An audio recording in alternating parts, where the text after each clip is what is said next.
Chief's fire chief. In our book here, he's a pro's pro, good friend Luther Fincher. Very well deserved, my friend. Our final presenter is someone you all know. He has served as the City of Rogers, Arkansas Fire Chief since 2009. Prior to his arrival in Arkansas, he served as Deputy Chief for the City of Sand Springs, Oklahoma Fire Department.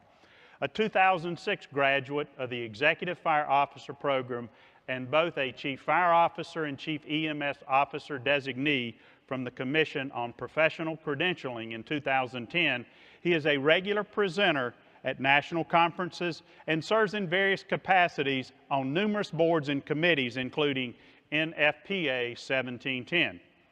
He has been an active member of the IAFC's Terrorism and Homeland Security Committee, Company Officer Mentoring Program, and the F-STAR Working Group. Please welcome IAFC First Vice President, Tom Jenkins.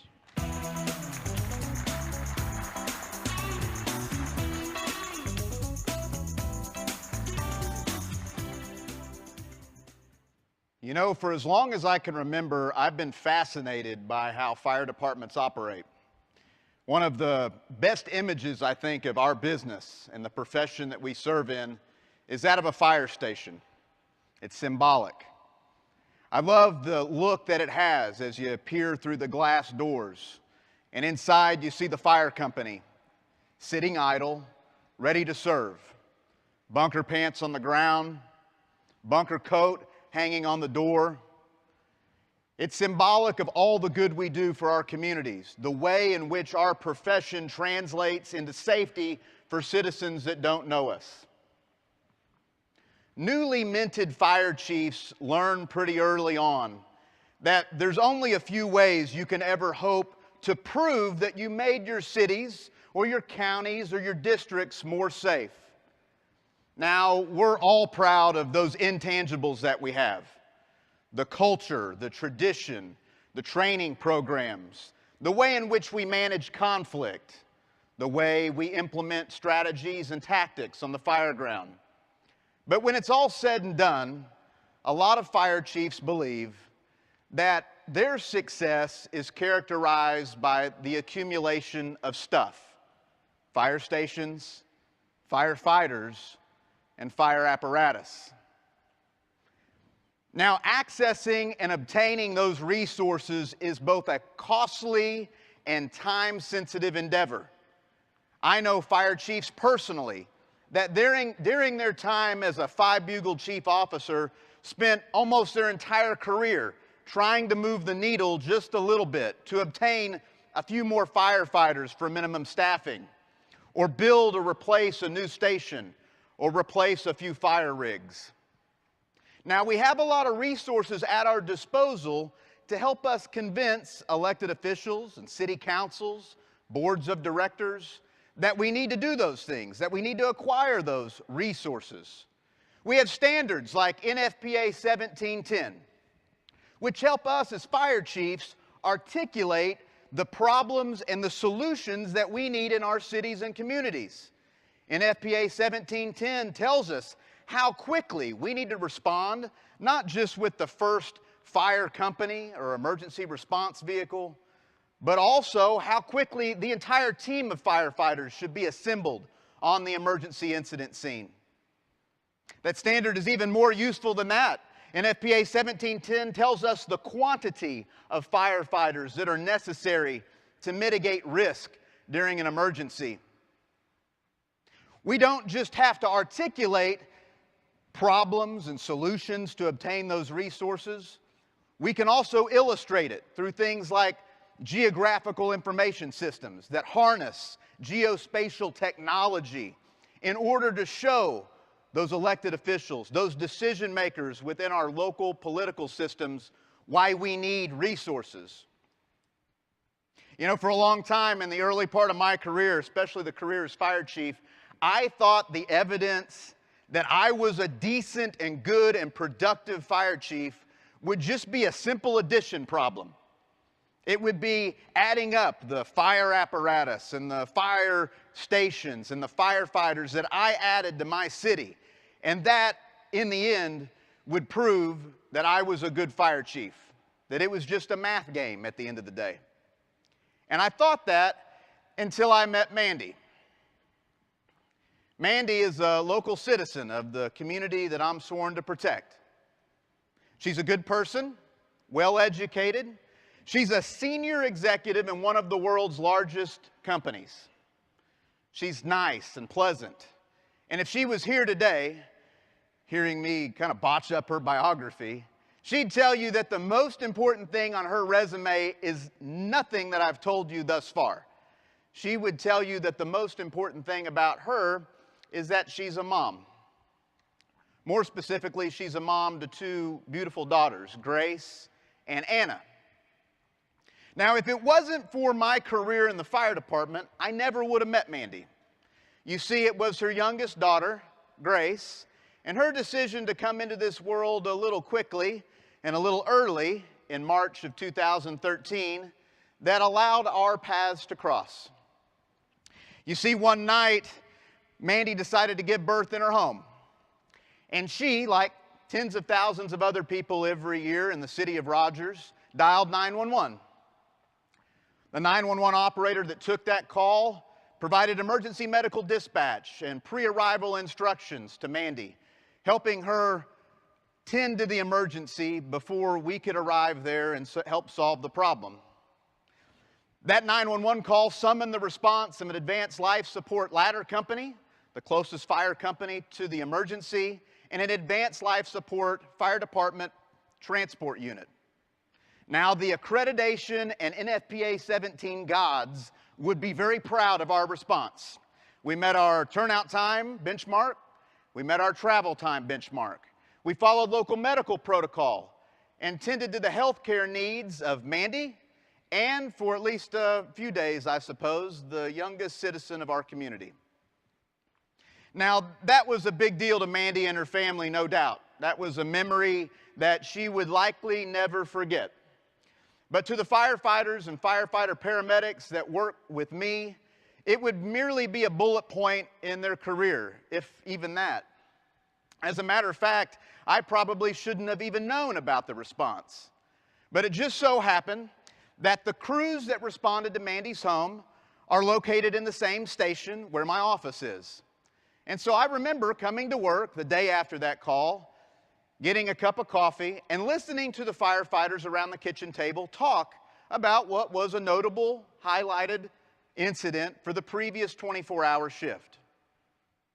I didn't think much of it after that, to be honest.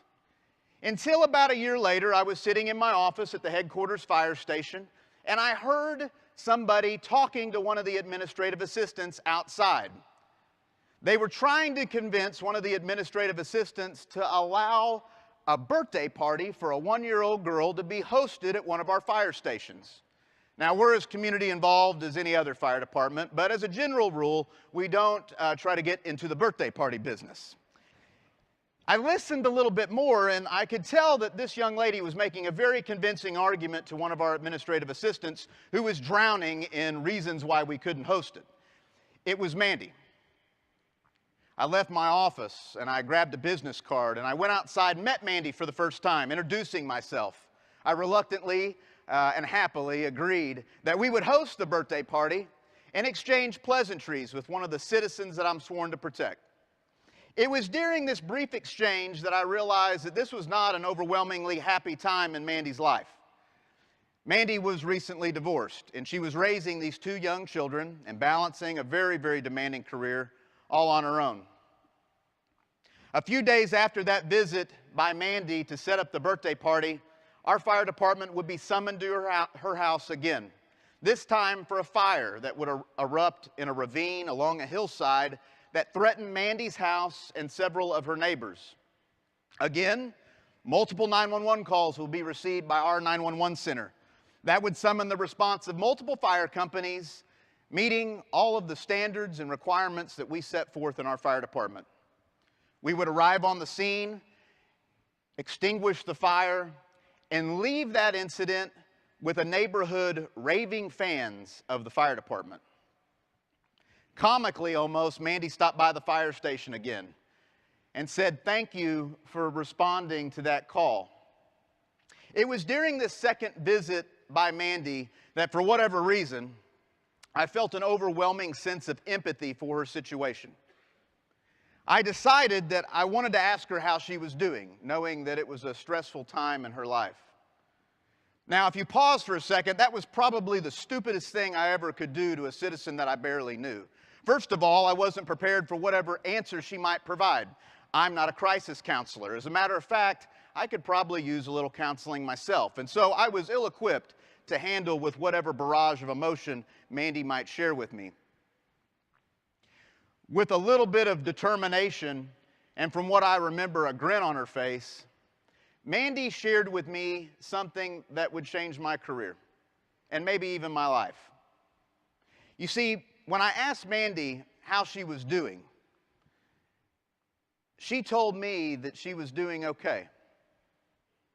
She told me that she was thankful for the nanny that she had hired to help her raise her two daughters. She told me that she was thankful for the health of her two daughters. And then she said it. She said, I am okay because I know if I ever need anything that I can count on my fire station and my firefighters down the street. Oh, and that my parents also live nearby and they can help me if anything ever goes wrong. And it was the order in which she listed those people that always struck with me. You see, it was no accident. It was organic. It was authentic. And it was from her heart. Mandy felt that the strangers who put on a firefighter's uniform every third day in our fire stations were people who could be trusted, were people who were part of her personal support network, a privilege of ours to serve.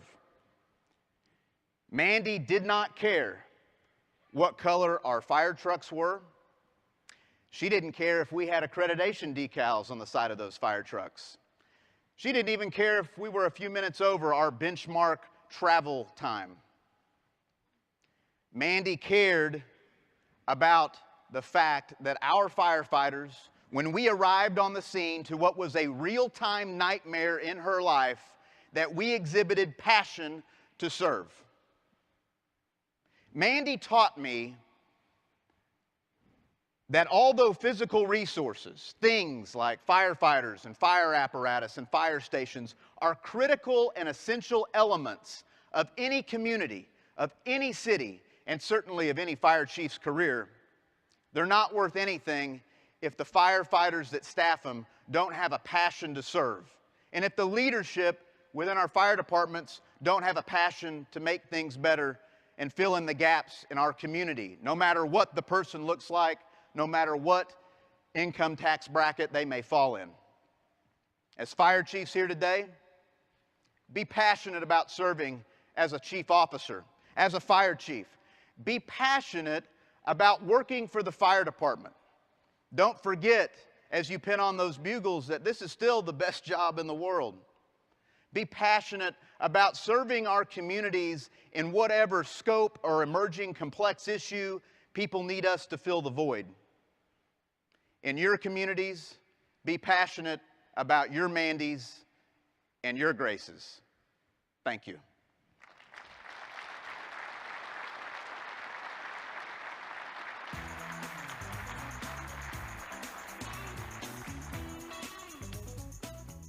Thank you so much, Chief Jenkins.